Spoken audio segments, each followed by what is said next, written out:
Salut à tous, bienvenue sur ITV. Donc aujourd'hui, je suis avec Ayadan. Salut. Enchanté. Je tenais à te remercier vraiment. De rien. Et la communauté aussi, parce que déjà, il fait l'effort de venir pour promouvoir un petit peu le jeu. On t'a prêté des figurines en plus. On a des très jolies figurines et elles sont très bien peintes. Donc ça, forcément, ça donne envie, ça fait plus plaisir. Donc bravo à la communauté Infinity parce qu'ils se bougent.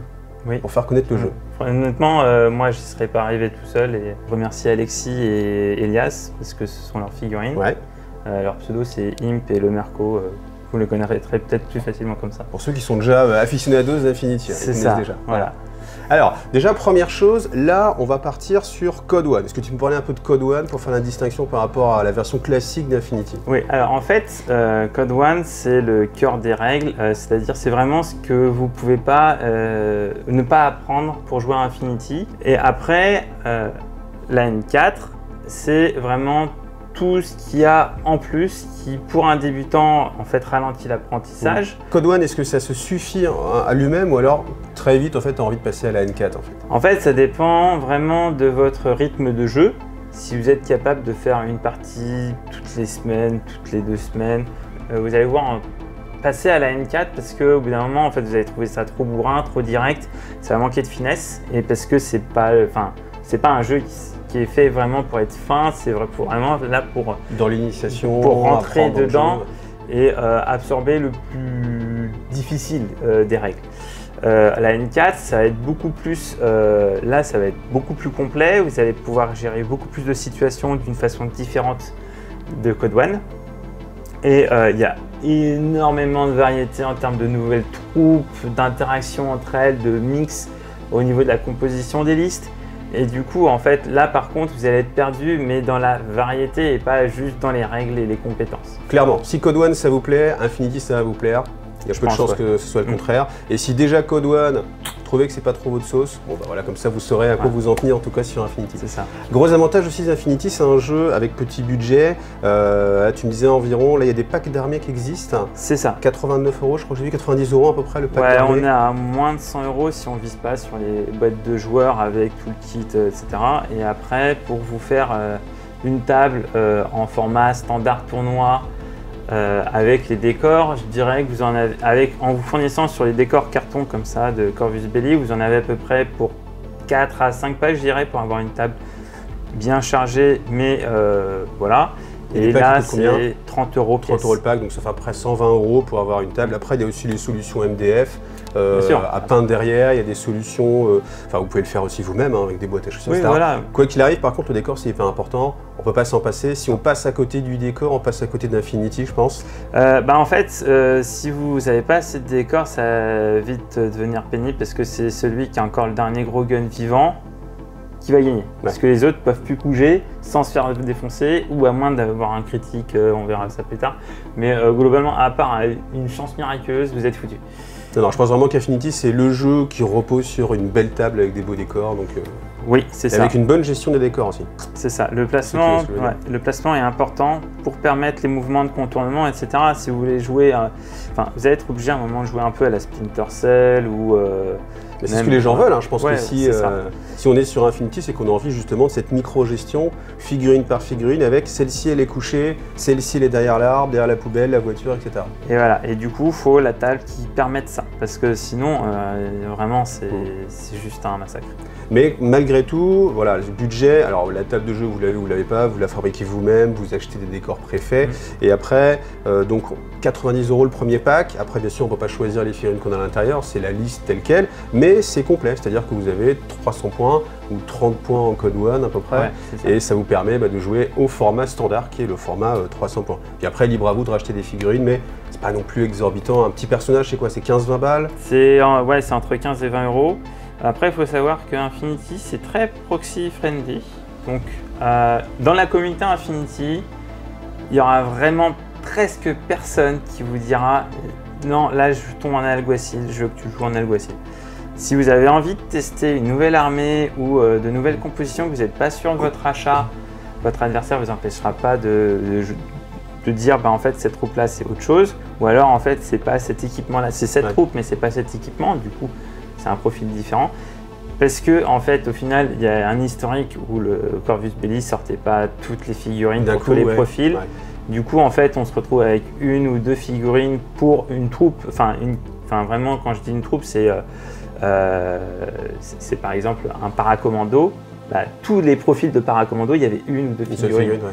Donc, vous prenez un paracommando et vous dites, bah voilà, c'est tel profil. Et on a l'habitude de cette gymnastique, on a l'habitude de redemander c'est quoi, qu'est-ce qu'il a. Par contre, ça demande quand même, c'est un jeu où ça demande de l'honnêteté.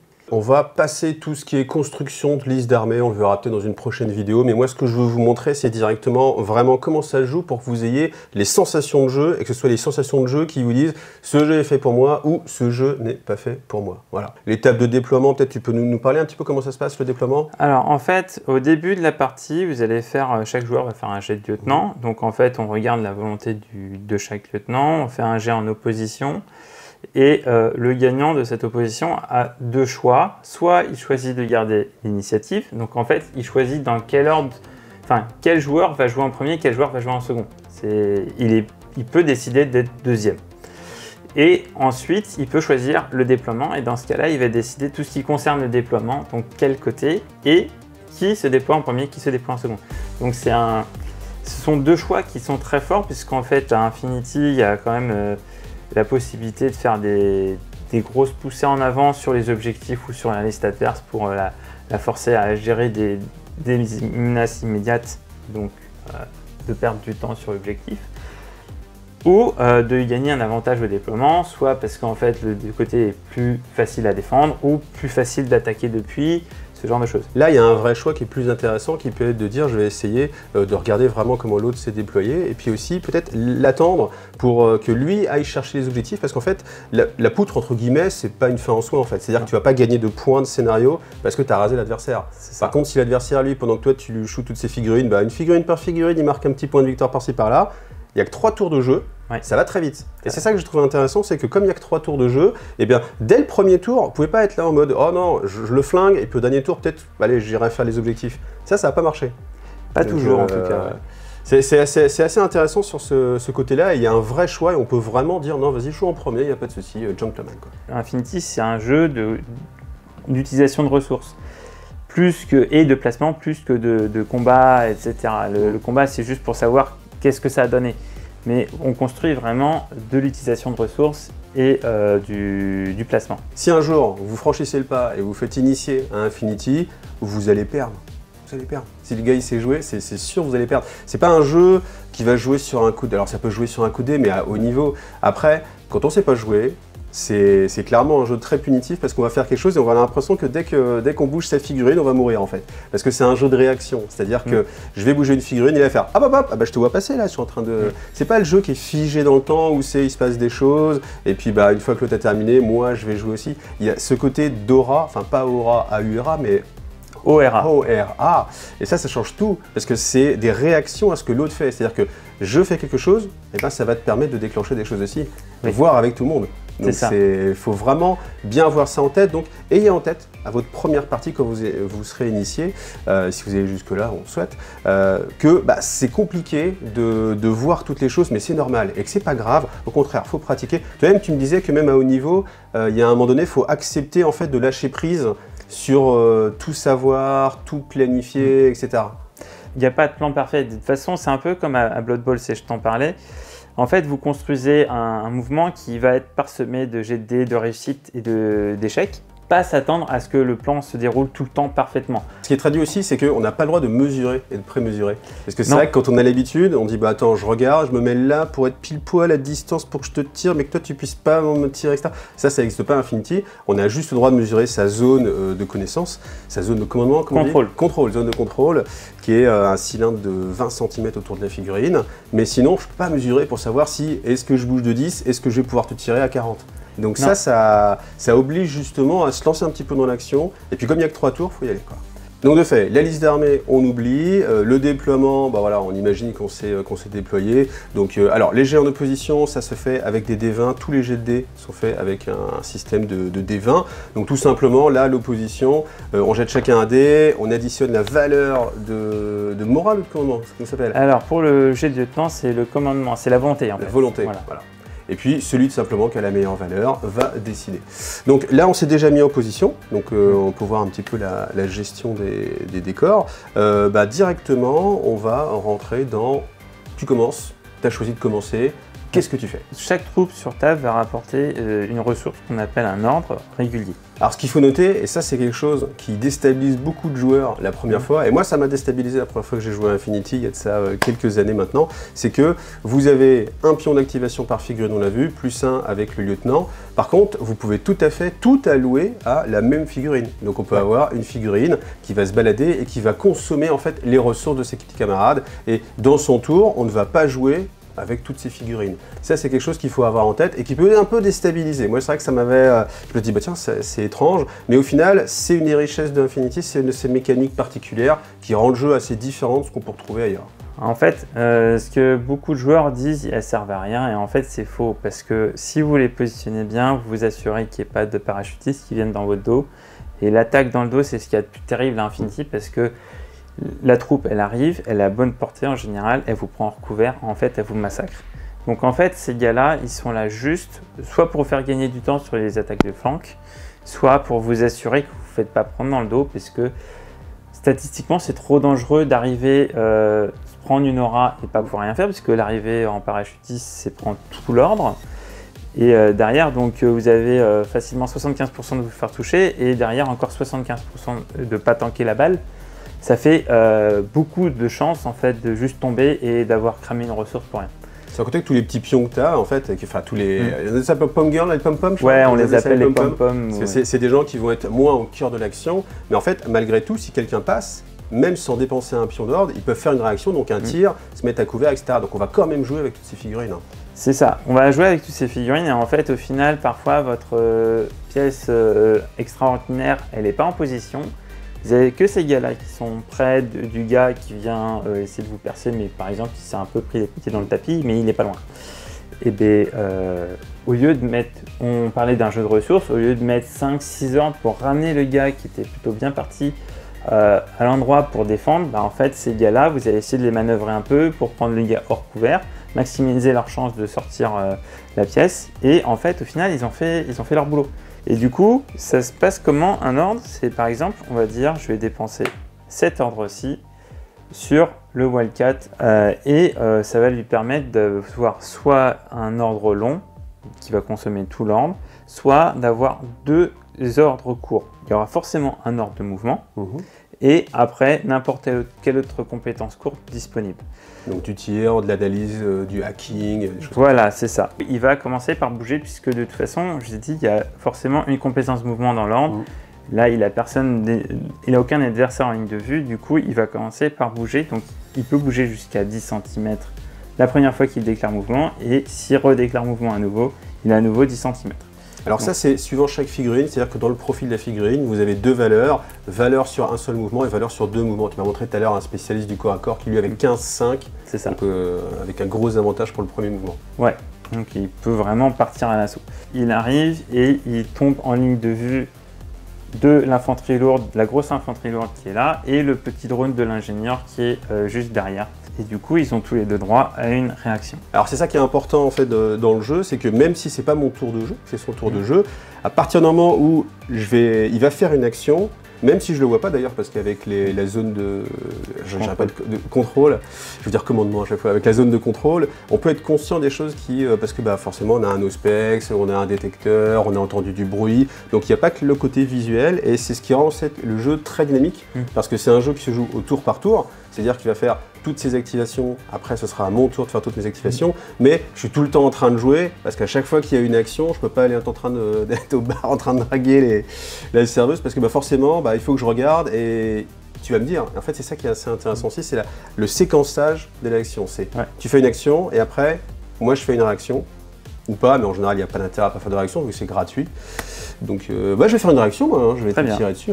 Je vais tout mettre sur le gamma, parce que lui il a des... C'est lui le gamma, là. Voilà. C'est le petit robot. L'idée, c'est que tu ne vas pas me dire tout de suite tout ce que tu fais. Non. tu as deux actions. La première, bah, je sais que c'est le mouvement parce que tu viens de bouger. Par contre, tu me dis pas forcément que tu vas me tirer dessus. Et moi, il faut que je puisse réagir sans savoir ce qu'il va faire. Parce que là, on se dit, bah oui, forcément, il est sur du couvert pour tirer. Mais peut-être pas. Peut-être qu'en fait, au contraire, son but, c'est d'aller ici pour se rapprocher, puis après, aller prendre l'objectif. Et là, il y a un vrai jeu d'intention et de se dire, bon, est-ce qu'il est en train d'essayer de vouloir déclencher un tir ou pas? Et voilà. Il y a des troupes qui sont beaucoup plus douées à l'esquive que ce pauvre gars. Et typiquement, elles auraient été plus à gratter le couvert au maximum et ensuite déclarer une esquive pour se finir ici et ne plus être vu. Ouais. C'est clairement c'est quelque chose qui se voit et qui se fait. Et c'est pas une idée bête, en fait, c'est vraiment ce qu'il faut faire parfois avec les bonnes troupes. Comme là, on est en opposition, parce que moi, je te laisse pas passer comme ça dans ma ligne de vue. Ce qui va se passer, c'est que du coup, en fait, à la déclaration, on déclare avec quelle arme on va tirer, quel profil, parce que par exemple, le Feuerbar du Gamma a 2 profils. Et ensuite, s'il y a eu un mouvement, on déclare à quel moment on va tirer une fois que les déclarations ont été faites. Donc là, à ce moment-là, par exemple, tu me dirais, bah, je te tire dessus, si j'étais passé hors couvert, tu me dirais, je te tire dessus hors couvert. C'est ça qui est important, c'est ce côté en fait non séquentiel. C'est pas tu commences ton action, tu la termines et c'est binaire, mais c'est je peux vraiment dire, je t'ai tiré dessus au moment où tu passais par là. Et ça, c'est pas du tout du pinaillage ou quoi que ce soit, parce que c'est vrai que c'est quelque chose au début, tu fais ah ouais, mais c'est que tu pinailles, c'est pas du tout que tu pinailles, c'est qu'en fait, chacun déclenche son tir au bon moment, parce que toi aussi, tu vas choisir, et c'est pas forcément au moment donné où moi je te tire dessus que toi tu vas répondre. Peut-être que tu vas continuer à faire une roulade, et puis après me tirer dessus quand toi tu es dans une position qui est plus avantageuse à cause de la portée effective de l'arme ou ce genre de bonus. Là, toi, tu as un seul dé, moi je vais en avoir 4. Un seul dé, c'est indépendant du profil de l'arme, hein. C'est ce que tu disais tout à l'heure. C'est-à-dire que quand on va faire une réaction, on va faire un seul tir, même si on a une rafale de 3. Et là, du coup, comme je peux choisir et que j'en ai un qui fait qu'un seul tir de base naturellement, mais qui est un petit peu plus puissant, bah, je vais utiliser celui-ci. Et du coup, on va mesurer la portée. La portée, on est au-delà de 40 cm, donc pour nous deux, ce sera la bonne portée. Tu auras donc un modificateur de plus 3 pour juste parce que tu tires dans le bon écart. Et ensuite, moins 3 parce qu'on sera tous les deux à couvert. Voilà. Enfin, moi, je serai à couvert. Ce sera pareil pour moi. Donc c'est toujours pareil, hein. C'est-à-dire que dès qu'on est un couvert, c'est moins 3. Il n'y a pas des moins 2, des moins 1, c'est moins 3. Donc pour le mettre en situation, vous voyez cette figurine-là, si elle ne touche pas physiquement son socle avec le décor, eh bien je n'ai pas de couvert. Même si visuellement on a l'impression que la figurine peut être un petit peu cachée, il faut absolument que le socle de la figurine physique touche un élément physique du décor en face. Alors ça a l'air un petit peu au début, tu te dis bah un peu bizarre, ça fait un peu pinaillage, mais en fait non, au contraire, moi je trouvais que ça facilitait vraiment la gestion des choses, parce que comme à Infinity, il y a énormément de terrain, on perdrait vraiment beaucoup de temps si on était tout le temps en train de faire de la mini-micro-gestion. Là, il y a un gain de temps qui est très effectif, parce que bah, si je touche le décor, je sais que je suis à couvert. Après, mathématiquement, en fait, il y a des systèmes qui permettent très facilement, en fait, une fois que vous avez l'habitude, vous savez que si vous dépassez l'arc du décor, si le décor il fait un angle droit, c'est assez facile de s'en repérer, et il n'y a pas à se poser la question, et du coup, ça facilite le jeu. Et tous ces jeux où forcément il y a beaucoup de décors, donc forcément c'est soumis à interprétation, le fait que ce soit très facile à gérer, moi tout de suite j'ai pas besoin de me lever, je sais que s'il touche, eh ben, il aura son couvert si je suis pas de l'autre côté du décor, et inversement s'il touche pas, bah, t'as beau être un petit peu dans le décor, t'auras pas ton couvert. C'est ça. Donc là c'est un jeu en opposition, donc on va comparer nos résultats. Ouais. Moi j'ai combien de valeurs pour... T'as 14. 14, c'est pas mal 14. Ouais, c'est même plutôt haut. Et ensuite moi j'ai 13. Alors, le système, c'est qu'il faut faire moins que la valeur. C'est-à-dire que si j'ai 14, il faut que je fasse 1 dans 20, 14. Si je fais 15, c'est pas bon. Par contre, malgré tout, ce qui est un petit peu contre-intuitif au début, c'est qu'il faut faire plus parce qu'on est en opposition. Donc, c'est-à-dire qu'il faut, dans l'idéal, il faut que je fasse 15. Ah, même 15, c'est un jet critique. Si je fais la valeur cible, c'est un jet critique. Ouais, alors là, ce sera 14, mais 14, oui, c'est ça. Moi, j'essayais de gratter un petit point. Mais, ouais, mais t'es pas un panocéanien. Donc 14. 6. Donc déjà, j'ai réussi mon tir. Toi, tu as combien de valeurs? J'ai 13. On va déjà enlever tous les échecs. Donc 20, c'est au-dessus de 13. 15, c'est au-dessus de 13. Ça ne compte pas. Ensuite, là, toi, tu as fait 6. Moi, j'ai eu un 6. C'est pas un 9, non? Non, c'est un 6. C'est dommage. Et du coup, en fait, ce qui se passe, c'est que les jets de valeur égale ou inférieure sont annulés par les jets qui sont supérieurs. Donc là, ce sont deux qui sont égaux, les deux résultats vont s'annuler. Si j'avais eu un 6, un 1 et un 2, ton 6 aurait annulé mon 1, mon 2 et mon 6. Voilà. Donc n'importe quelle valeur, enfin le 6 va annuler toutes les valeurs qui sont en dessous. C'est pas un Même dé s'il y a 15 réussites, le 6 annule tout. Voilà. Par contre, eh ben, ça s'annule, ça s'auto-annule. Si on a fait tous les deux un 6, évidemment. C'est ça. Et après, on regarde s'il reste des touches. Est-ce qu'il reste des touches? Et donc, il m'en reste une. Ah oui. Et du coup, tu vas prendre une sauvegarde. La mitrailleuse légère, c'est du dommage 14. Il va falloir battre ce score en ajoutant la valeur d'armure que tu as, le bonus que te donne le couvert et le jet de dés que tu vas obtenir. Donc, voilà. Et vous faites un jet de sauvegarde par des réussites. C'est-à-dire que si tu avais réussi tes 4 tirs et que j'avais réussi à n'en annuler aucun, bah, du coup j'aurais eu 4 sauvegardes à faire. Voilà. Là c'est un petit peu chaud. Surtout que les figurines en général, elles ont 1 point de vie, 2 points de vie les très grosses. Ouais, celle-là c'est 2 points de vie. Donc là maintenant il y a la valeur de dommage de ton arme, tu m'as dit que c'était 14. 14. Tu as 5 sur ton armure. C'est énorme. C'est énorme. On est dans quasiment ce qu'il y a de plus lourd pour un humain. Parce qu'un gars de base, c'est 1 d'armure. Hein, donc, ouais, c'est ça. Donc 5 plus les plus couverts. 3 du couvert, on arrive à 8. Donc il faut que tu battes 14 en faisant 8 plus ton jet. Alors faire plus que la valeur de dommage. Hein, plus. Donc je jette le dé. 5 et 8, ça fait 13. Tu perds un point de vie. Triste. Du coup, Triste, pourtant j'étais bien parti. Oui. Mais c'est vrai que la valeur d'armure elle est assez importante et le couvert aussi c'est assez important parce que chaque fois le couvert ça va vous rapporter plus 3. Donc plus 3 sur le jet, c'est quand même. Et du coup, tu prends une blessure. Et oui, et encore, ça aurait pu être pire parce que si ça avait été autre chose que ma super infanterie ultra blindée, n'importe quel autre perso n'a qu'un point de vie, donc du coup il est mis à terre. Il n'est pas mort directement, mais en tout cas, il va être à terre jusqu'à ce qu'un médecin vienne le soigner. Donc, s'il n'y a pas de médecin, bah, c'est la fin de la partie pour lui. Alors, ce qui est important de noter aussi, c'est que comme j'avais 2 figurines qui étaient dans la ligne de vue du tireur, du Wildcat, c'est ça? C'est ça. Ah, toi, j'en tiens. Eh bien, du coup, mon petit drone avait aussi la capacité de faire une aura, et comme il n'a pas d'arme de tir, il ne pouvait pas faire une salve. Par contre, il peut totalement utiliser l'esquive, et ça, c'est les 2 choses que vous allez pouvoir utiliser en général, c'est l'esquive. Alors, l'esquive, vous me dites, ça sert à quoi si on ne tire pas dessus? Parce que l'esquive c'est un mouvement. Donc en fait ça va me faire gratter 5 cm gratos. Donc à partir du moment où tu vois quelqu'un, tu as le droit de bouger de 5 cm. C'est là où on voit que le jeu du coup devient assez dynamique. Ça peut être intéressant de justement se mettre un petit peu en ligne de vue.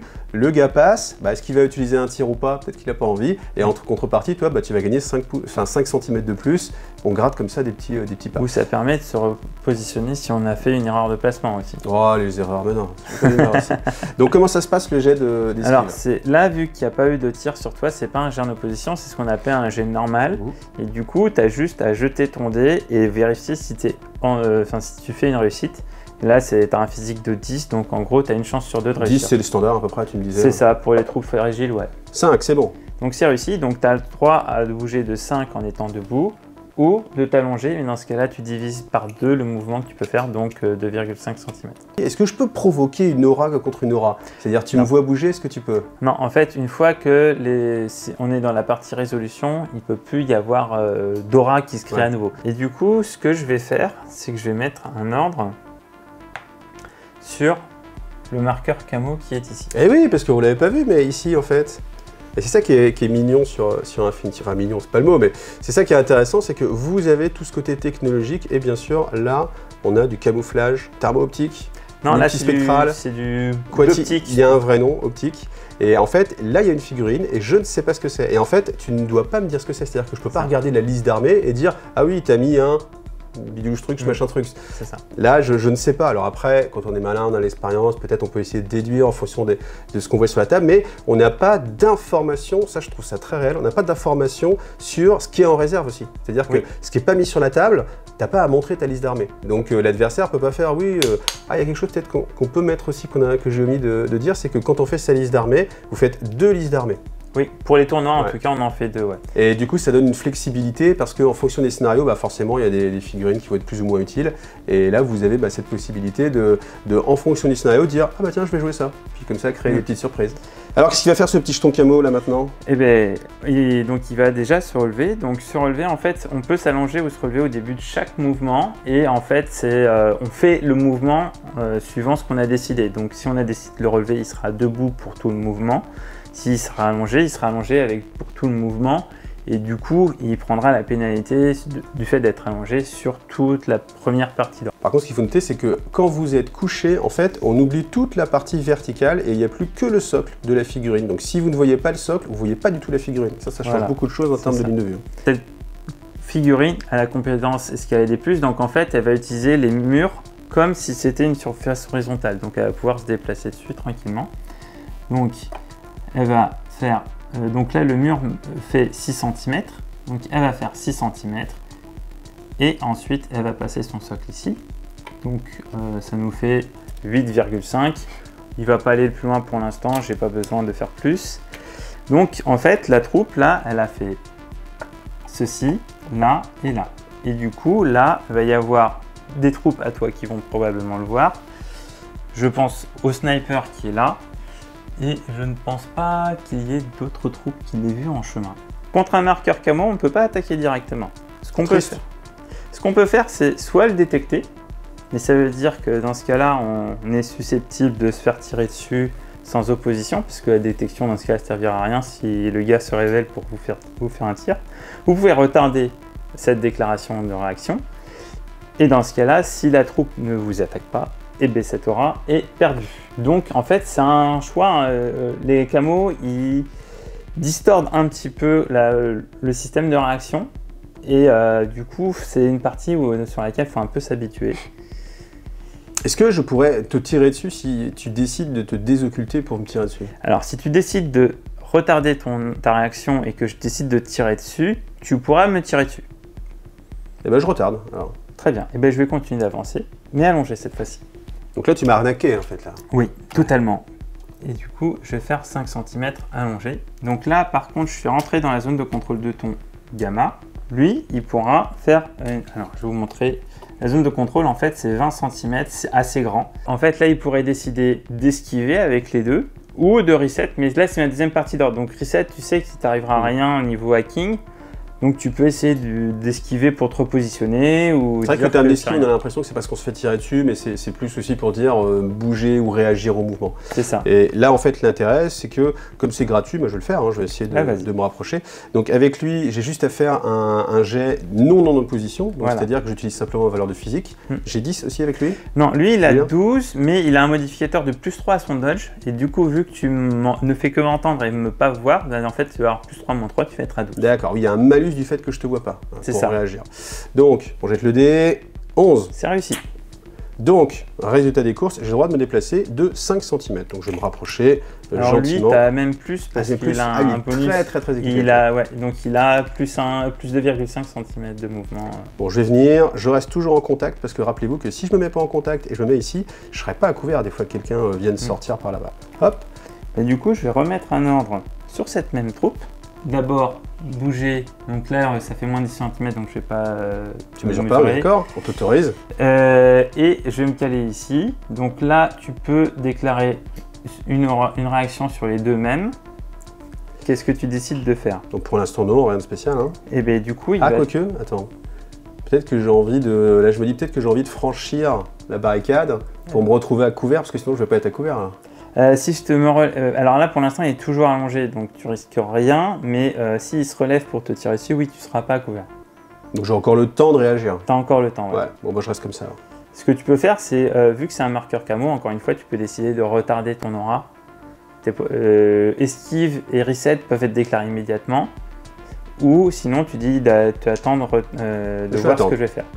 Mais du coup, moi, vu qu'en fait, ce qu'il y avait sous le marqueur camo, c'était un Sombra hacker, et que toi, tu es une infanterie lourde, tu es tout le temps connecté au réseau, donc je vais essayer de passer par le réseau pour te piloter ton armure et te la bloquer. Ok. Mais c'est ce que je vous disais, hein, quand vous débutez, vous avez l'impression que vous faites complètement manipuler, hein, donc il faut l'avoir bien en tête, et puis après, il faut savourer le moment où vous manipulez aussi les autres. C'est ça.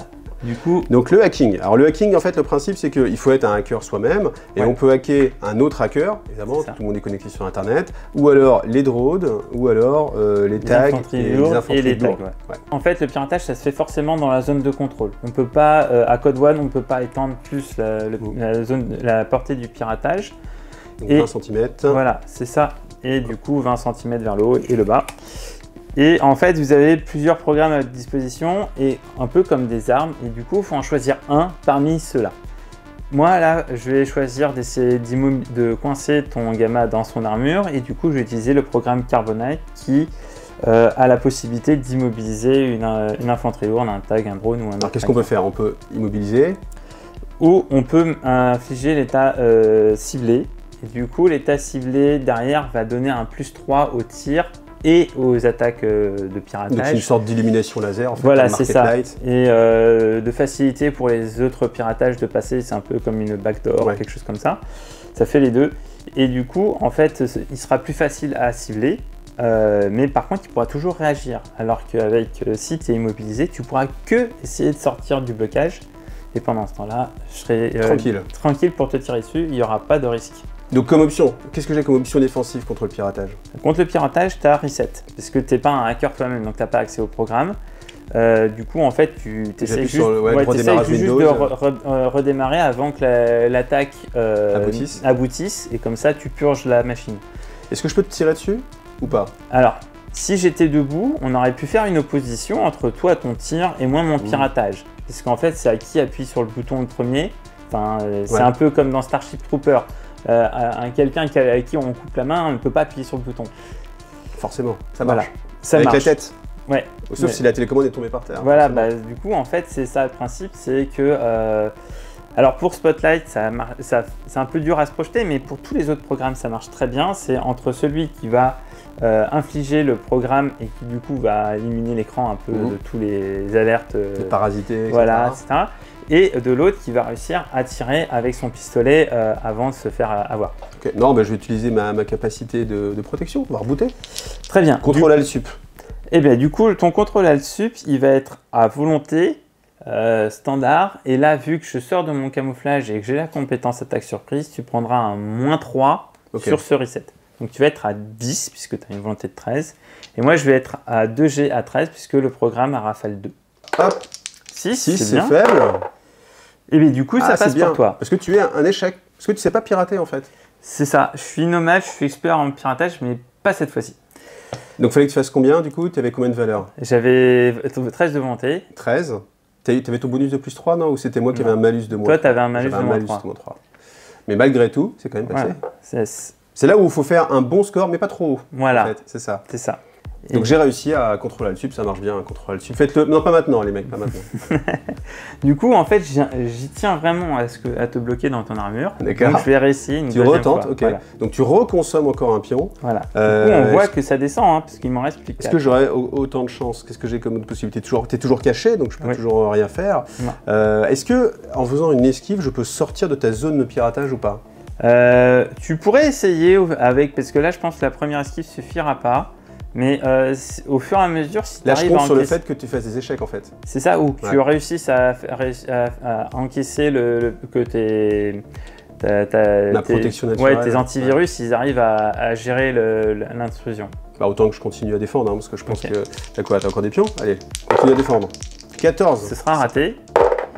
4 et 4. Moi, je fais que des doubles. Donc là, en fait, il y a des munitions aussi bien sur le piratage que sur les armes standards. Le Carbonite, c'est de la munition double action. Double action, c'est pour chaque touche, vous allez prendre 2 sauvegardes. Donc là, il y a eu 2 touches, ça fait 4 sauvegardes. 4 sauvegardes, ça fait beaucoup. Donc là, j'utilise pas ma valeur de sauvegarde naturelle, mais ma valeur de sauvegarde protection contre les attaques cyber. C'est ça, la protection biotechnologique. Donc tu as 6 en protection biotechnologique et j'ai 13 de dommages. Donc par contre, un seul échec te grille. T'inquiète, pas de pression. Donc là par contre le couvert n'intervient pas. Non. Donc c'est ma valeur de protection naturelle qui est de 6, plus la valeur du dé, et il faut faire plus que les dommages que tu infliges, et c'est 13 de valeur de force. Donc, sachant que j'ai 6, il faut faire des 7, même plus hein. 8. 8 hein, ouais. D'accord. Ah c'est dommage. C'était presque. Regardez, 5, 20, 12, 13, c'est dommage. Le 5 fera que tu seras immobilisé B. Hop, et du coup, tu ne pourras plus que faire reset. Si tu fais reset à -3 et que si tu étais en opposition, il faudrait que tu gagnes également l'opposition. Mais sinon, en jet normal, il faut juste que tu restes ton reset à -3 pour purger l'effet. Ok. Donc c'est pas une intrusion très lourde encore, ça se reset assez bien. Et du coup, ça veut dire que moi, je peux t'attaquer sans risque. Parce que maintenant, lui n'a plus d'aura, tout simplement. Si, en fait, il peut toujours déclarer des auras, mais il ne pourra plus tirer tant qu'il n'aura pas réussi à sortir. Ah, je peux faire des auras d'esquive alors? Tu peux que faire des auras de reset. Ah, que en fait, d'accord. En fait, à chaque fois que je dois me déclencher une aura, je vais faire un reset. C'est ça. Tu essayes faut absolument arriver à redémarrer la machine de façon à ce qu'elle ne soit plus vérolée. Ok. Et donc cette fois-ci, je vais activer le gros drone d'attaque nomade qui s'appelle le Vostok. En première partie d'ordre, en fait, il va gratter un peu le sol, il n'a pas besoin de forcer le talon. Donc tu vas avoir deux auras, tu vas avoir le Beta Trooper qui va avoir le drone et tu vas avoir le Gamma. Le Gamma, il va appuyer sur son bouton, hein, comme d'habitude. Et tu tires à loin, je pense que lui va faire une esquive. Très bien. Et bien du coup, je vais envoyer tous mes tirs, mes 3 tirs de... Ça s'appelle une Mark 12 en fait, c'est une sorte de mitrailleuse modifiée. On a moins de rafales mais des calibres plus lourds. Et du coup, il va mettre ses 3 tirs de Mark 12 sur le Gamma. T'as vraiment envie de le dégommer, hein? Oui, il me fait peur. Donc, j'essaie de redémarrer en même temps? C'est ça. Ou on attend de voir ton tir ou... Peu importe. Donc là, en fait, il n'y a que des jets normaux. C'est une situation assez rare, mais... Et de base, lui, il tire à 12. Donc 3 et 10, c'est réussi. Le 19, c'est raté. Ça te fera 2 sauvegardes. C'est dommage 15 cette fois-ci, pas 14. D'accord. Donc là, par contre, j'utilise mon armure naturelle. Ouais, plus le couvert. Elle est de combien? Elle est de 5. 5 plus 1 pour le couvert, enfin plus 3 pour le couvert. Donc ça fait 5, 6, 7, 8. Et toi, tu as 15, tu m'as dit? C'est ça. Donc il te faut des 8 ou plus. J'ai réussi à casser le dé, mais c'est soit un 15, soit un 12. Donc ce sera tanké. Voilà, tranquille. Ouais. Donc là, du coup, lui va faire son jet. C'est du 15 parce que tu me voyais là cette fois-ci. C'est avec lui là? Ouais. D'accord. Parce qu'il a plus 3 sur son équipe. Donc il a combien de valeurs? 12 et il a dodge plus 3 en compétence. Ah oui, d'accord. Donc ça c'est le bonus sur le dé, donc c'est assez facile de faire en dessous. 7, ça me permet de bouger à 5 cm et je viens me décaler un petit peu par là. Donc là, lui va toujours continuer à appuyer sur CTRL Sup. Ouais. Donc j'ai ma volonté quoi de 13. C'est ça. Moins 3 parce que j'ai le petit marqueur d'immobilisation, donc il faut que je fasse un 10. C'est réussi? Oui. Super. Ah, donc j'enlève ce petit marqueur là et maintenant je suis de nouveau actif. Là, vous voyez, je suis bien embêté parce que j'ai dépensé tous les ordres pour pas grand chose. C'est vrai qu'au final, tout le hacking qui t'a quand même consommé beaucoup de ressources, alors ça peut être très bien, mais si l'autre En fait, c'est vrai que les interactions c'est quand même assez chaud parce que le fait que du coup tu aies réussi à me paralyser, mais le fait que tu bouges là-bas, moi ça me donne quand même des possibilités de réaction. C'est ça. Et en fait, jouer safe, parfois ça coûte beaucoup plus d'ordre que de la jouer un peu plus risqué. Parce que là, du coup, j'avance pas sur la mission. Et toi, tu es toujours. Moi, je t'ai mis une cacahuète comme ça, là, tu la prends. Écoute, c'était tombé dans le panneau. Hein. Dans le panneau. Ça, vous la faites souvent, Infinity, non? Un peu, ouais.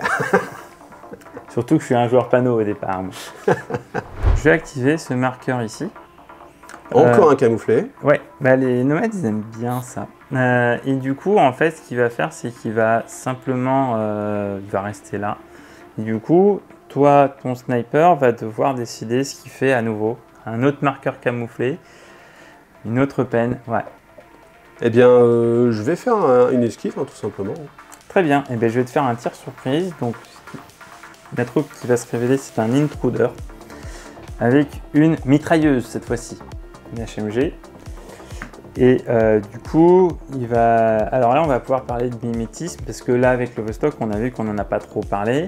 En fait, toi, ton sniper, il a un mimétisme -3. Donc en fait, ça impose un malus sur toutes les attaques de tir qui lui sont faites de -3. Moi, mon intruder, il a un Vulzer multispectral de niveau 2, mais le niveau 1 suffit dans ce cas-là, où en fait, on va annuler des niveaux de mimétisme. Donc le VMS 1, c'est l'acronyme, va retirer -3 sur les valeurs de mimétisme. Donc si on avait mimétisme -3, en fait il n'y aurait pas. Si on avait mimétisme -6 comme le Vostok, ce serait que -3. Là on a le niveau 2, donc en fait il retire toutes les valeurs de mimétisme et du coup il s'embête pas trop la vie.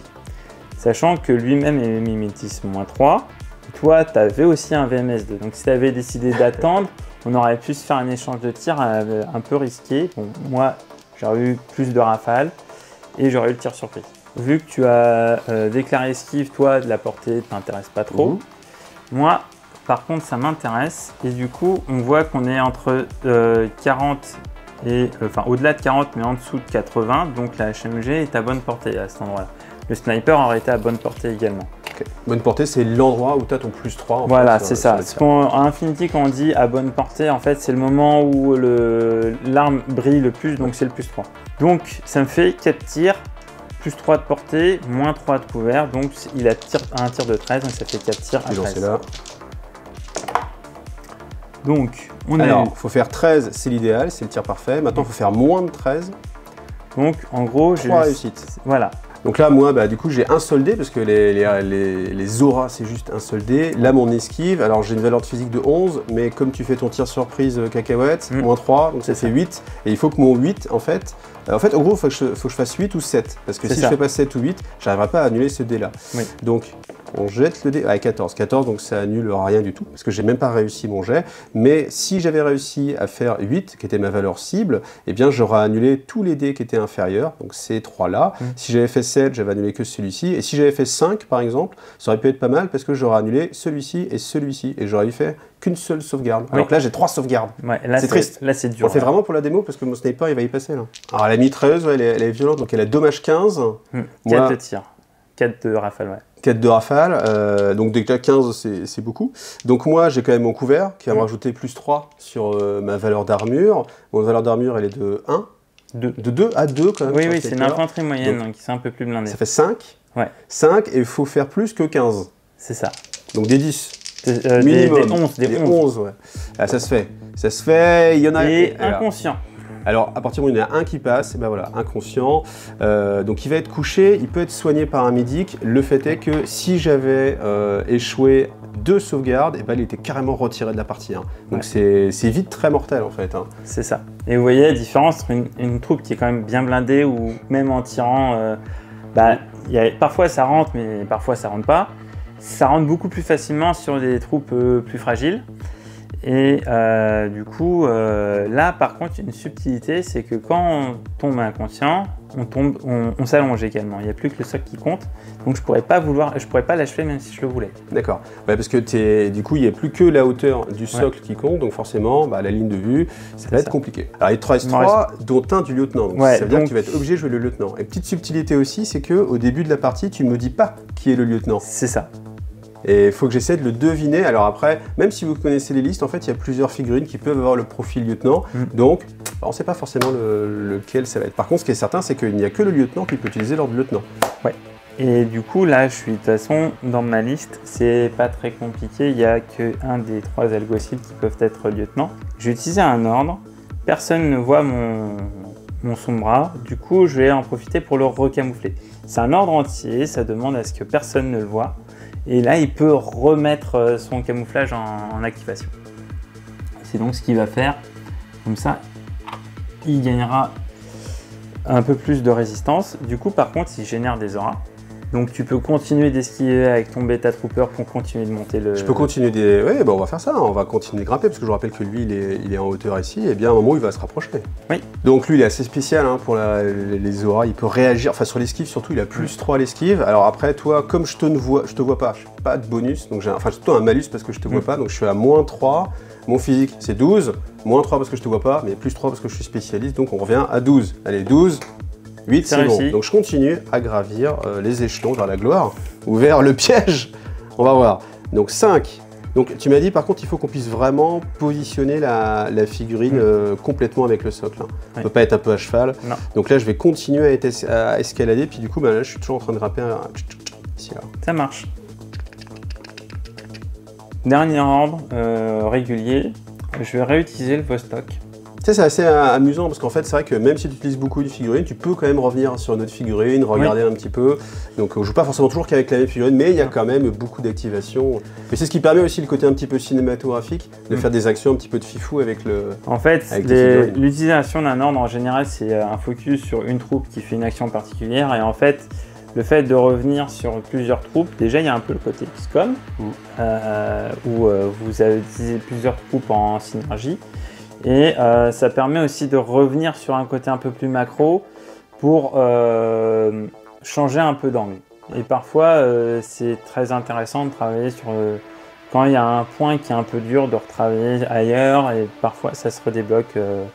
Pour une fois, je vais changer un peu la séquence de déclaration. C'est-à-dire que je vais commencer par le tir, voir ce que tu vas me dire, et ensuite je verrai ce que je fais de mon mouvement, si je m'allonge ou pas. Ah, tu peux t'allonger aussi avec les droïdes ? Les droïdes peuvent s'allonger. Ok. Seuls les... J'aimerais bien voir ça, là. J'aimerais bien voir se plier. Mais en même temps, il a les petites chenilles et tout. Hein. Ouais, Ça regarde il bien. écarte les papates hop et là. il roule par terre. Donc là, je vais déclarer un tir et je vais mettre une balle sur lui pour être voilà, et 2 balles sur le drone pour être sûr que personne viendra le repatcher si mon tir arrive à passer dans l'arme. Donc vous voyez, on voit le haut, on voit là où il y a marqué S1 si on se met ici. Et du coup, ça justifie le fait que je puisse lui tirer dessus. Ton drone servant, il a un mimétisme pour l'aider à survivre sur le champ de bataille. Du coup, en fait, tu vas sûrement déclarer une esquive. Sûrement, ouais. J'avais envie de faire une esquive. Enfin, du coup, en fait, moi, je vais lui tirer dessus, je vais avoir le plus 3 de portée, mais je vais avoir le moins 3 de mimétisme. Après, ton gamma, je sais pas ce que tu as décidé de faire avec. J'ai envie de tirer. Ouais, j'imagine. Et ben, du coup, toi, tu vas me tirer dessus, on va voir la portée. Maintenant que tu as déclaré que tu allais me tirer dessus, on va pas mesurer la portée tout de suite, il faut que je déclare ce que je fais avec ma deuxième partie d'ordre. Et avec ma deuxième partie d'ordre, et ben, je vais m'allonger parce que j'ai envie de pouvoir m'en servir au prochain tour. Et du coup, ça m'embêterait bien de le perdre maintenant, même s'il va pas mal embêter ton gamma. Ton gamma est bien équipé pour percer les blindages et du coup, je vais enlever ce jeton qui sert à pas grand chose pour l'instant. Il va s'allonger en deuxième partie là. Ouais, c'est ça qui est intéressant, on le répète, parce que c'est vraiment dans la mécanique, c'est tu déclares ta première action, je déclare mes réactions et après tu déclares ta deuxième action. Ouais. Et c'est du bluff, donc c'est sympa. Ouais. Et ben tirons, je t'en prie, ou je fais d'abord la petite esquive. Bah, ce sera en opposition, donc on peut commencer par l'esquive. Allez, l'esquive. Donc j'ai 2 tirs à 12 et toi tu fais une esquive à 10. 10 naturel, donc hop, je fasse moins de 10, j'ai fait 6. Et je vais annuler toutes tes réussites à 6 ou inférieur. Voilà, et moi je suis sur du 12 ou moins, du coup tu annules déjà 50% de mes probabilités de te toucher. 20 et 14. Donc c'est raté pour moi. Donc là, je peux faire mon esquive, donc je vais me rapatrier, ou alors est-ce que je vais avancer peut-être? Je vais avancer peut-être un petit peu, on va capturer l'objectif, hop là. Très bien, et ensuite moi j'ai un tir à 12, toi tu vas avoir un tir. Donc là je peux choisir ma munition, je vais choisir celle qui explose et... Très bien. Il y en a une qui perce les blindages, non? C'est ça, c'est il y en a une celle-ci, qui est AP plus DA, donc en fait elle va combiner le fait de toucher et d'infliger 2 jets de sauvegarde avec l'AP et du coup diviser par 2 ma valeur d'armure naturelle. Je pense que c'est pas mal ça, non? Du coup on va être à 0 de portée pour toi, puisqu'on est en dessous de 40 cm. Le firebar il commence à partir de 40 cm. Donc j'ai pas le bonus de plus 3. Voilà, tu vas avoir le manus de moins 3 du couvert et le moins 6 du mimétisme moins 6. Du coup tu vas prendre un moins 9, donc tu vas être à 5. Moi j'ai un tir à plus 3, moins 3 du couvert, donc 12. Okay. J'ai un dé. C'est là où on voit l'intérêt de jouer avec un D20. Hein. 11, c'est trop. Toi? Ça nous fait 5. 5. Du coup, ce sera une touche. Tu vas avoir une sauvegarde. 5 d'armure. Plus 3 du couvert, ça fait 8. Ça et fait je 8. suis dommage 15. Dommage 15. 8 plus. 8, il faut que je fasse plus que 15. 8 9, plus bon. 9, ça fait 17. Et du coup, je vais utiliser mon ordre de lieutenant. Ça, on va voir qui est le lieutenant. Donc le lieutenant, c'était cet alguacil ici. Et tous ceux qui ont trouvé la bonne réponse gagnent une chaise parlante TF1 avec un pins et une... Ah ouais, ça valait le coup. Une chaise parlante, je sais pas ce que c'est, mais ça a l'air génial. Oui. Vous êtes assis. Et du coup, il va nous faire 5 et 5 par ici. Et en deuxième partie d'ordre, il va s'avancer jusqu'à la barricade. Là, il va pas consommer tout son mouvement, mais il va se rapprocher ici. Et du coup, c'est à toi. Enfin, ça passe à moi de jouer du coup. Ouais. Donc, on regarde combien j'ai de figurines qui sont encore actives et sur la table, ceux qui sont en réserve, parce que les gars en réserve, ils sont pas encore là, donc ne me donne pas de pions. Lui qui est dans les vapes, et du coup ne me donne pas non plus de pions. Et puis lui, le petit droïde, hein, comme il est rattaché à lui, du coup il va pas non plus me donner de pions. Donc ça me laisse 8 pions plus le lieutenant. Et le plan de jeu, ça va être quand même d'essayer d'aller capturer l'objectif. Je dis que c'était un jeu où il fallait essayer de capturer l'objectif. Et l'idée, c'est que là on a quand même un petit malin qui s'est dit que ce serait pas mal de couvrir la zone de l'objectif. Donc le plan de jeu, ça va d'essayer de le sortir. Alors comment on va faire? On va commencer par activer cette armure.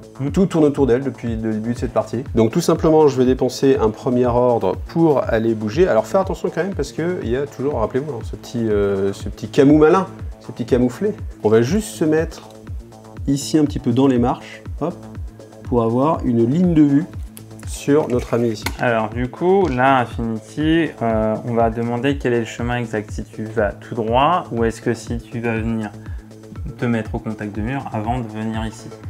Parce que si tu viens tout droit, tu n'auras pas le couvert puisque tu vas enjamber. Je fais le truc le meilleur pour que mon robot ne meure pas.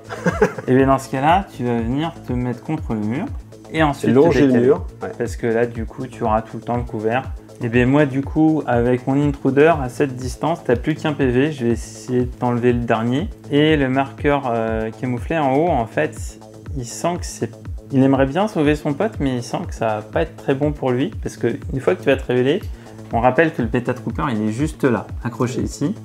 Du coup, dès que je vais me révéler, il va pouvoir venir ici et me tuer. Donc c'est un piège. C'est un piège. Donc, ce qu'il va faire, c'est qu'il va, il va tirer avec sa HMG. Et du coup, c'est le seul qui va faire une aura. Donc jet de position. Toi, tu as un seul tir, quoi qu'il arrive, même si tu as HMG à 4 de rate of fire.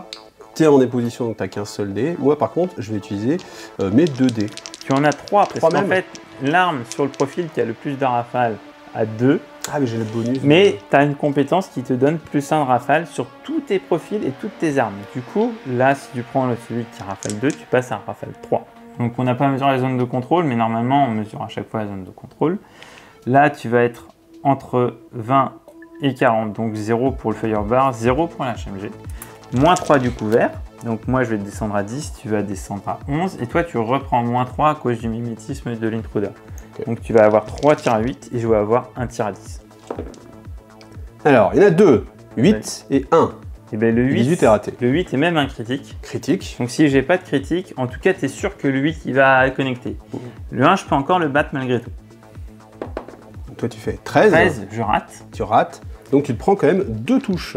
Alors, du coup, en fait, les critiques, outre le fait de passer toutes les réussites non critiques, rajoutent un dé de sauvegarde supplémentaire.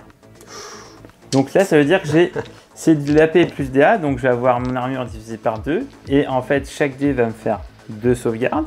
Donc ça, c'est ce que j'ai de base. Il est mal quand même ton gars, non? Il est dead. Il est mal. Et vu qu'il y a un critique, il y a une sauvegarde en plus. Donc ça nous fait 5 sauvegardes. Et si j'avais fait 2 critiques, tu aurais eu 2 sauvegardes en plus? Ça aurait fait 6 sauvegardes en tout. Ok. Du coup, ça fait que tes dommages 14. J'ai 3 d'armure qui deviennent 2, puisqu'on arrondit toujours au supérieur. Donc ouais, c'est 3 divisé par 2, ça fait 1,5, donc on a arrondi au-dessus, voilà, ça fait 2. C'est ça. 2 plus 3, 5. Donc c'est du 10 plus, mais 5 fois. Et il a un seul PV, lui. Bah, tu vois, en fait, j'ai réussi un seul jet. Donc, il est plus que dead. Il a perdu 1, 2, 3 et 4. Hop, out. Ça me fait plaisir.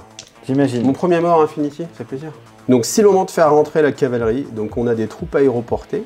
Et cette troupe aéroportée, eh ben, j'ai envie qu'elle vienne justement directement chez l'adversaire. Par contre, eh bien, il y a un jeté de dés à faire. C'est mon physique. Donc, c'est sur du 12. C'est ça. Et si tu rates, tu finis chez toi. Ah non, jamais ça arrive ça. Voilà, bah, bravo. Ça te prend tout ton ordre, ouais. Ça ne prend pas dans la poule d'ordre, puisqu'en fait, les paratroopers, ils utilisent l'ordre qu'ils n'ont pas donné à la poule pour venir. Par contre, du coup, ils donnent des ordres en réaction. Donc, on va vérifier la zone de contrôle. Et en fait, ils sont 2 à pouvoir réagir. Ils vont esquiver pour essayer de se retourner, parce que là, en fait, comme je vous l'ai dit... L'orientation est importante. Je ne suis même pas sûr qu'on ait parlé en fait de l'orientation. Mais en fait, les figurines, elles ont un arc, oui, en fait. Hein. C'est-à-dire que si on prend celle-ci, vous voyez, en fait, vous avez le petit point à l'avant. Alors, sur les socles officiels, il y a des petites encoches aussi. Maintenant, et on a un angle de vue de 180 degrés à l'avant. Et c'est hyper important parce que c'est ce qui permet de savoir justement, tout à l'heure, j'avais des malus parce que je ne voyais pas. C'est-à-dire que si, par exemple, quelqu'un vient se déplacer ici et que moi, je veux faire une réaction, bah, je vais avoir un malus parce que je ne le vois pas. Alors que si je suis bien positionné et tourné vers l'extérieur, là, je vais pouvoir le voir et même faire des actions de tir, etc. Donc, c'est vraiment important l'angle de vue. Elle va être sur du 7 ou moins, puisqu'elle ne t'entend pas. 2, c'est réussi. Donc, elle va se retourner et avancer de 5 cm. Hop. Et lui, il va essayer. Donc, il a 11 de physique, moins 3 à 8. 5, c'est réussi. J'ai fait trop de bruit là, en arrivant. Là. Ouais, non, mais en même temps...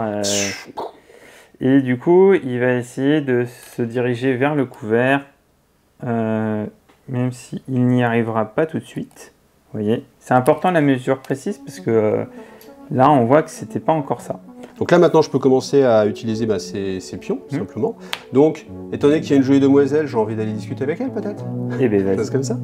Donc, est-ce qu'on peut aller regarder le corps à corps, peut-être? Oui, bien sûr. Ça peut être sympathique, ça. Hein, au corps à corps avec madame. Donc, bonjour, je bouge de 10. Je vais me mettre au contact. Là, c'est important de parler des silhouettes aussi. Avec son mouvement d'esquive, elle est venue voir Cuervo. Mais du coup, en fait, lui, il se retrouve avec la silhouette de la madame qui cache complètement Cuervo. Donc Cuervo, il peut aller au corps à corps tranquillement sans que lui puisse intervenir autre que faire une esquive. Vu que c'est la même taille, en fait, ça marche pas. Moi, avec mon alguacil, j'ai un tir de 11 ou un CC de 14. Bon, le combi fait plus mal que mon couteau. Donc ça va être un tir de combi et lui il peut que faire esquive puisqu'il ne fait que entendre Cuervo. Et du coup toi tu peux, maintenant que tu es entré au contact, tu peux déclarer CC. CC alors c'est parti. Et du coup ce sera en opposition par rapport à mon tir. Tu as un art martial niveau 4 dans mes souvenirs. Du coup ton arme de corps à corps en plus elle est monofilament. On en parlera une fois que tu auras touché mais c'est assez impressionnant. Du coup, tu as plus 3 sur ton jet et tu m'infliges un moins 3 sur l'opposition. Donc, je vais passer de 14 à 11. Et toi, tu vas passer de 23 ou 24 à 27. Ok. Ou 26. Et sachant que toutes les stats qui sont au-delà de 20, c'est d'un jet, enfin c'est du bonus. Ça s'ajoute au résultat. Ça fait 7 plus. Voilà. Et c'est un seul dé par contre. Un seul dé. Le corps à corps, c'est toujours un seul dé. D'accord. Je prends le plus beau. Donc 5. Donc en fait, ce 5, il vaut 11 ou 12, je ne sais plus exactement combien tu as de CC. Moi, j'ai 10, donc tu bats.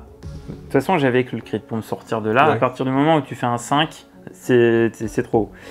Donc c'était une réussite, mais c'est battu. Et du coup, tu me touches.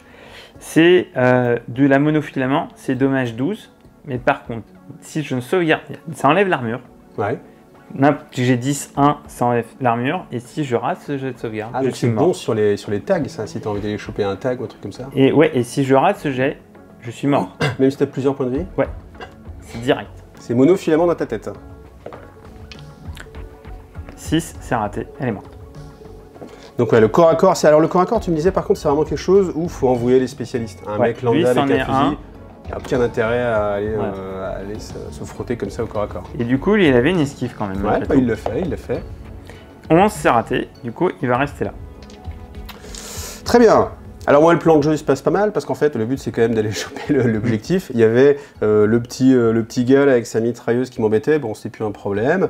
Là, la zone est assez dégagée. Et j'oublie pas qu'il y a le gars avec le camo. Et j'ai un deuxième paratroopers, ici, là, qui va arriver. Alors maintenant que je suis malin, je pense à mesurer, enfin à mesurer, j'ai pas le droit de mesurer, mais je vais essayer d'imaginer 20 cm, c'est assez facile, hop, je vais me mettre un peu plus loin pour pas qu'il y ait de soucis, pour pas que je puisse donner en fait des réactions. Et c'est là où le jeu commence à arriver, c'est que forcément, même les petites pom-poms, ça donne des zones de contrôle, donc on essaie de toujours être plus loin. Bon là, je pense que je suis à plus de 20 cm, je me pose là, donc avant de me poser, il faut que je réussisse un dé. C'est ça. Donc il faut que je fasse 11.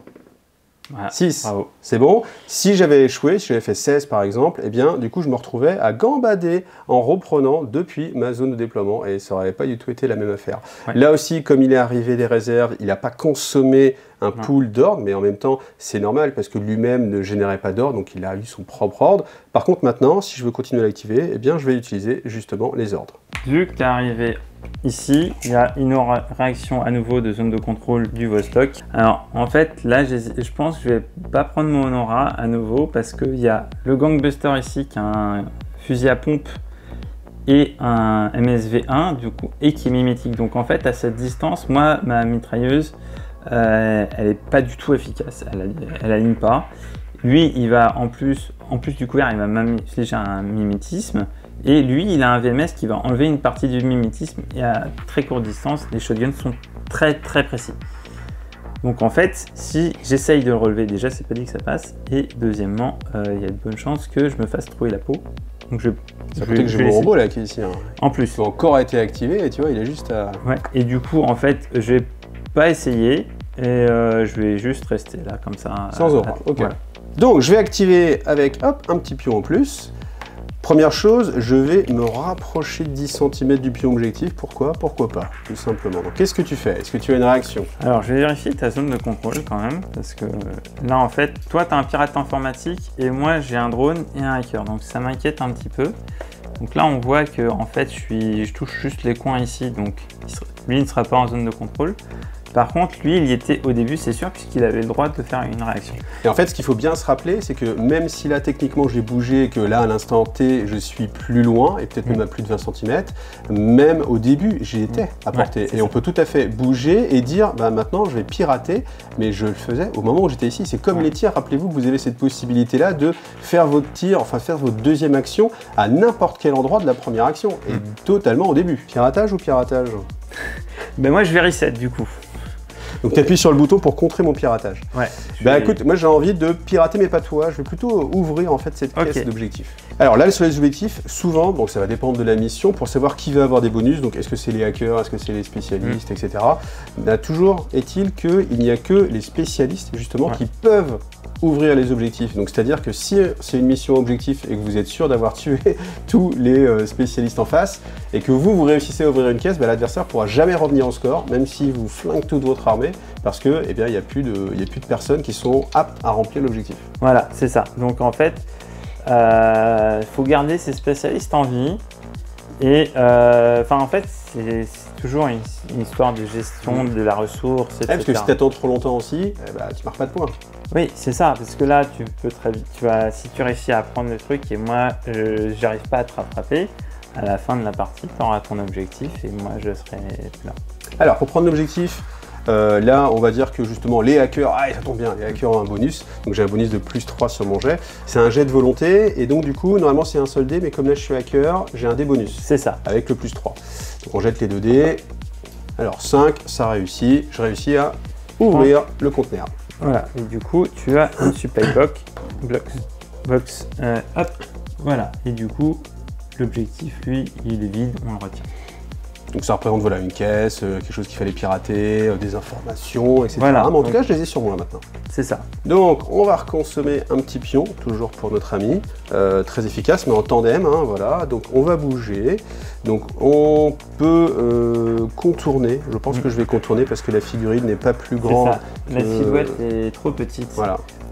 Pour donc, je ne dépasse pas. Ouais. Pour passer au-dessus, il faudrait soit déclarer escalader ou saut, mais c'est un ordre long et donc, vu que tu n'es pas très loin d'un hacker, c'est pas non plus très avisé. Plus 5 ici. Est-ce que tu as une réaction? Alors là, on avait vu que c'était à la limite de la zone de contrôle de celui-là.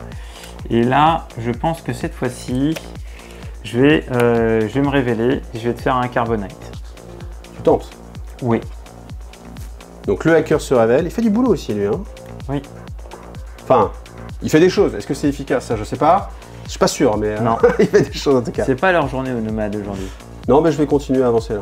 D'accord. Je pense que tu vas te craquer. Ok, très bien. Donc je termine mon mouvement. Voilà. Donc cette fois-ci, je peux passer par-dessus la petite barricade. Tac, tac. On vient longer le mur. Et du coup, bah, moi, c'est un jet sans opposition à 13. Est-ce que ça va suffire? 20, raté. Je t'avais dit. Il est fatigué aussi, il a fait toute la partie. Bon, et maintenant, évidemment, qu'est-ce qui se passe? Mon petit gars qui est en train de gravir, qui attend qu'une chose, hein, depuis tout à l'heure, il attend que le camouflage saute.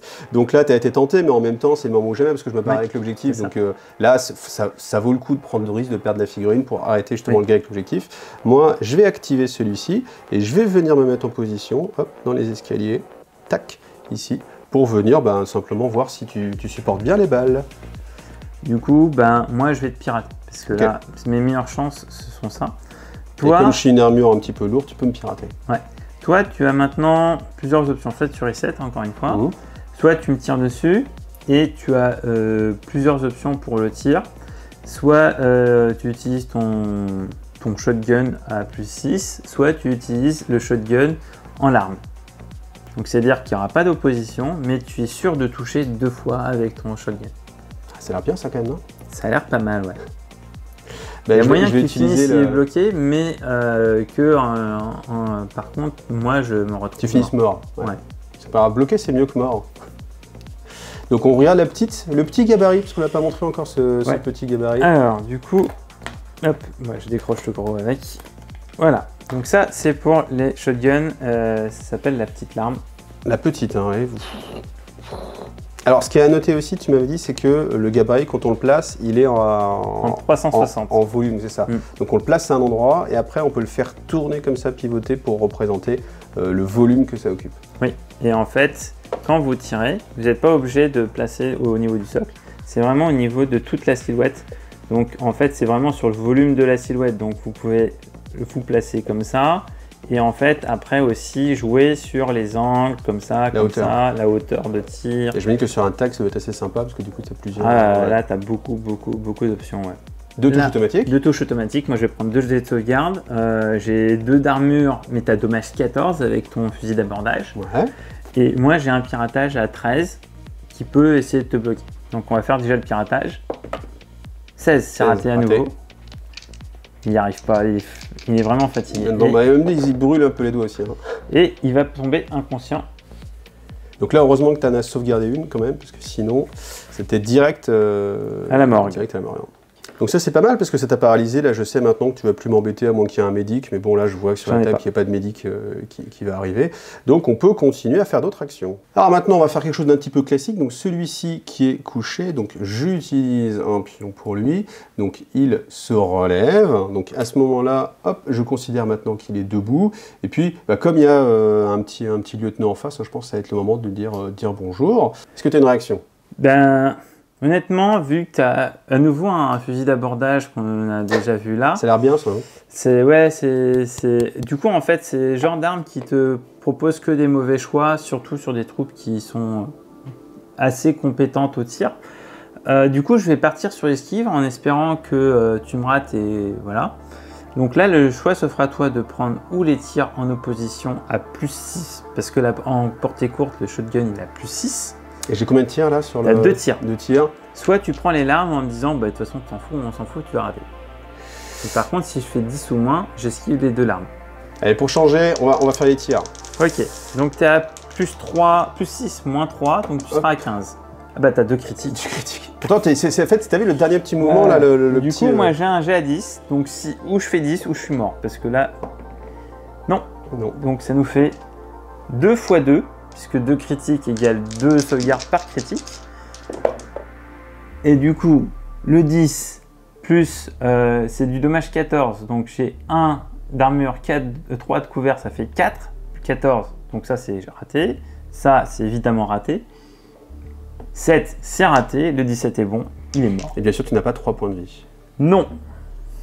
Donc tu perds ton lieutenant. C'est ça. Je perds un lieutenant.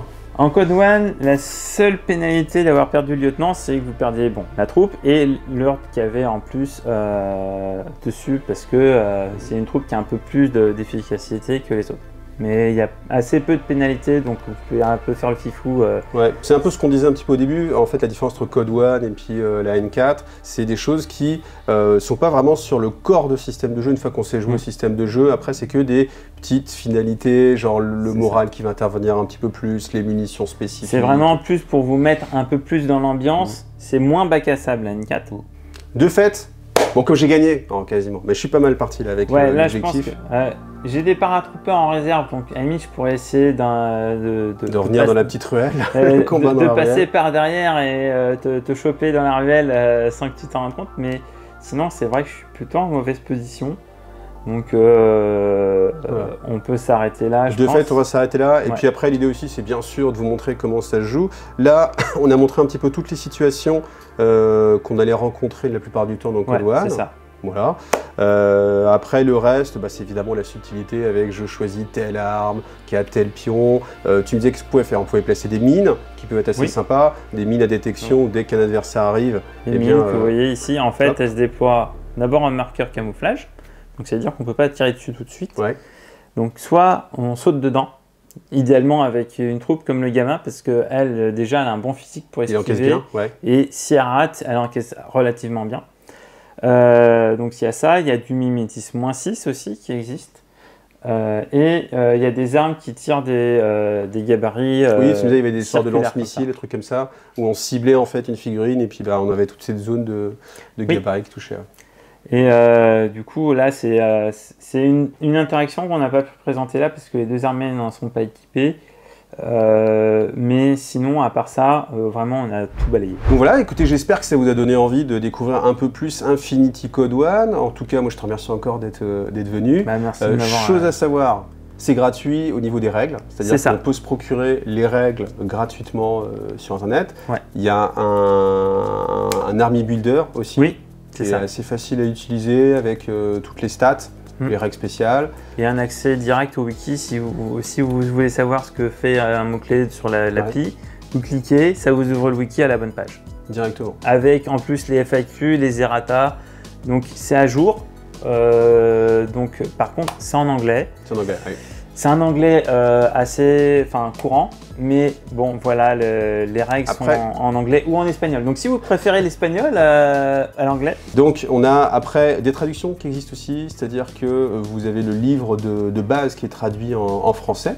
Donc quand vous achetez votre boîte de Code One ou votre boîte de N4, vous avez le livre traduit.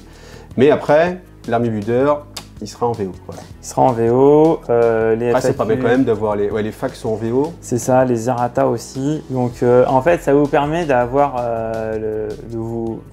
les choses de base n'ont pas trop évolué à part l'histoire de la zone de contrôle. Sinon, en fait, l'essentiel est encore la VF vous donne encore une bonne idée. Après, faudra quand même aller voir la VO pour voir qu'est-ce qui a changé. Ouais. Mais après, vous pouvez apprendre le jeu avec la VF, oui, ça suffit déjà. Vous familiariser avec ça, et ensuite aller voir la VO pour vous mettre à jour et voir tout ce qui a changé et du coup derrière être à jour pour alors après, pour trouver des infos, est-ce qu'il y a un Discord, un Facebook, qu'est-ce qu'il faut préférer? Alors moi, le forum. Il y a un forum, le bureau Aegis, il y a un Discord tactique nordique où on est très actif. On a des rabatteurs dans ton Discord à toi d'ailleurs. Oui, vous pouvez aller dans le Discord IGTV parce qu'il y a une partie Infinity d'ailleurs. Voilà. Si vous voulez, sur mon Discord IGTV, vous avez toute la présentation en termes de lore des différentes factions parce qu'il y a des gars qui bossent sur Infinity. Hein. Yes, on est volontaire, on est prêt à vous faire des initiations selon nos emplois du temps. Il y a des initiations sur Tabletop Simulator si vous ne pouvez pas vous déplacer. Voilà. Je sais qu'on en propose sur mon Discord, donc voilà. Je mettrai les liens de tout ça. Bon, en tout cas, merci à toi d'être venu. Merci à toi de m'avoir laissé l'occasion de présenter tout ça aussi, parce que c'est ton temps à toi également. Écoute, merci, sans problème. Et puis à bientôt sur Infinity, peut-être. Allez, à bientôt. Salut à tous.